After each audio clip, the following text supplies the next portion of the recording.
Arsenal beat Sheffield 2-1. Arsenal dominated the ball with 65% of possession. They had the same number of shots, but Arsenal had more on target, 6 shots, 5 on target, which meant they had a higher XG, 0.67 compared to Sheffield's 0.14. And one thing which I noticed, which was very weird, was Aubameyang was playing in the first half. He was playing more of a winger role than an inside forward role. I really didn't understand. Bukayo Saka was the one in the left half space. He was attacking the box. Okay, this is how Arteta set up the team on Sunday. Like, it was nothing like I'd seen before, because even on the day, he decided to drop Xhaka to the bench, which surprised me. He went for Ceballos and Elneny in midfield, but on paper it was actually a 3-4-3. But if you look at those patterns of play, he was trying to use Bellerin as an attacking fullback. So as Bellerin pushed up as much as he could, Elneny would drop to right back / right centre back in possession. Yeah. So it will form a back three of he, Luis, and Gabriel on the left-hand side. Then Tierney was allowed to bomb forward. So it was a classic example of a sort of like 3-1-6-ish, because this guy named Ceballos was the only central midfielder, and then Bukayo Saka was, he was drifting from being a left center back, a left wing back, to being, a left central midfielder.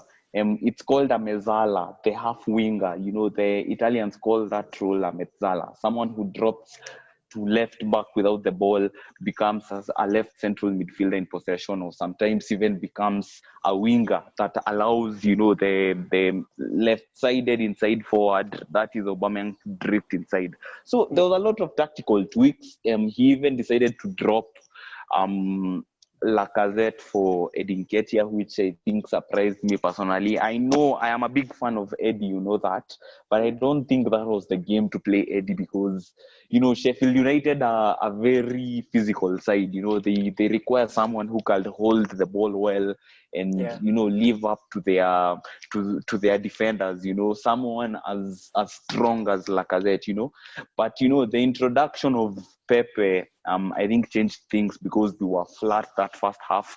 Pepe was the only one who could carry the ball forward, because Willian was lost that first half. Second half, they decided to move him to left winger. They played Aubameyang center forward, which never happens. And to be fair, he impressed me because he was linking up the play. And then Pepe was actually running with the ball. So he actually netted that second goal. He actually netted the winner. And that showed you he was effective and was man of the match, in my opinion. So, but, Sheffield, on matter Sheffield have not started the season well, but judging from how they play, it's not like they are being ran over. They've just been unlucky. They've not been scoring goals.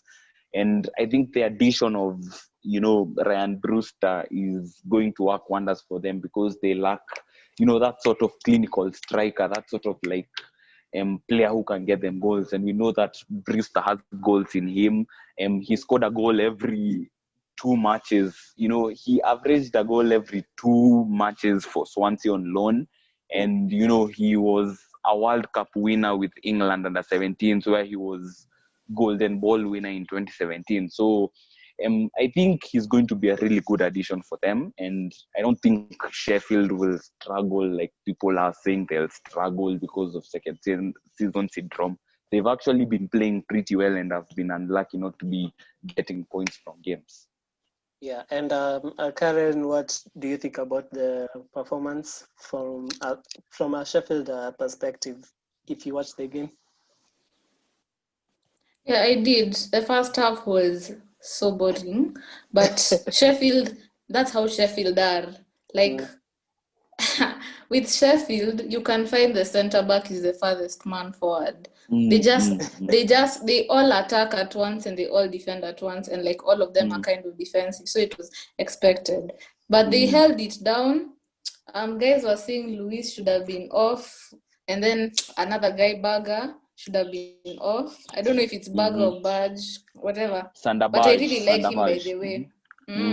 I don't think any of them should have been off. Like, they were the right decisions.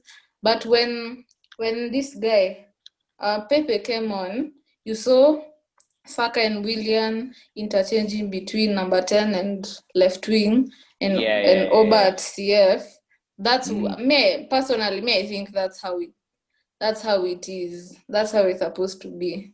Because it looked, they started attacking, but they were more fluent. Even Bellerin was getting forward better.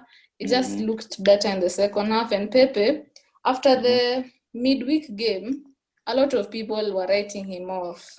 And personally, may I rate him. I watched him destroy Alonso in the FA Cup final, and I really liked him since then. So I do think that he needs to start starting games more frequently so that he can nail down that right wing. And I think if he does that, they'll top 4 is really hard. It's between Arsenal and Spurs for that 4th spot. So I think if Pepe gets his form, if he plays the way he played towards the end of the season, then you have Willian, Saka, Laka, Oba. That's a lot of depth. So it will be a good season for them. Now that they've gotten Partey, that midfield is now looking so much better because Ceballos will not have to track back and carry the defense so much anymore. So he can now start picking those passes. Oh, and by the way, speaking of Partey, speaking of Thomas Partey, a lot of fans, were saying that it's Owa who should have been brought in. Yes, we needed both, but because we've been lacking in creativity up until the Sunday game, we were 19th in the league for chances created with only 24. That goes to show you how lackluster we have in terms of ideas moving forward, but the addition of Partey, I think, means that we have someone to finally carry a ball forward. People are calling him a defensive midfielder. Yes, he can play in that role, but calling him a defensive midfielder is a very big myth. He's because not. He's more of a box-to-box midfielder, he carries the ball forward. Karen, I know you are a La Liga, a religious La Liga follower. And he can also dribble. He can dribble. He was top alongside Kovacic and this other guy named, I don't remember, I think it was Thiago, for most progressive carries, for most completed take-ons, in the league across all midfielders in Europe. We know that, he can play as an advanced playmaker for the Ghana national team because I watch a lot of African football. For the Ghana national team, he plays as a number 10. The game that we played against them, by we I mean Kenya at Kasarani in 2018, we actually won that game by a 0-0.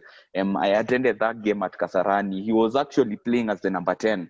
In the Europa League semi-finals in 2017-2018 when they beat us, he was playing as a right back. So that goes to show you his sort of versatility and his ability on the ball. So, and he's an instant upgrade on all of our central midfielders. We know that Granit Xhaka is a good ball progressor, but he has his mobility problems.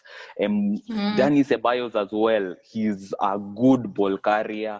He progresses the ball well, but he also has his limitations in the sense that, he's very one-footed, he's too right-footed, just like Granit Xhaka. So with the addition of Thomas Partey and energy, some steel, some ball carrying ability, I think there is some sort of balance. I know, yes, we still need to bring in Owa to be that sort of like creative hub, but I think we should be giving someone like an Emil Smith-Rowe more chances to show what he can do, just like Bukayo Saka last season, and now he's one of our best players, or even Ainsley Maitland-Niles. We should be giving Emil Smith-Rowe that chance.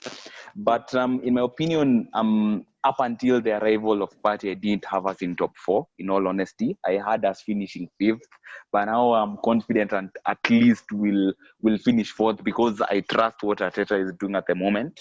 And we'll do a transfer review next window, and I'll be doing a blog on my Premier League predictions now that the window is shut.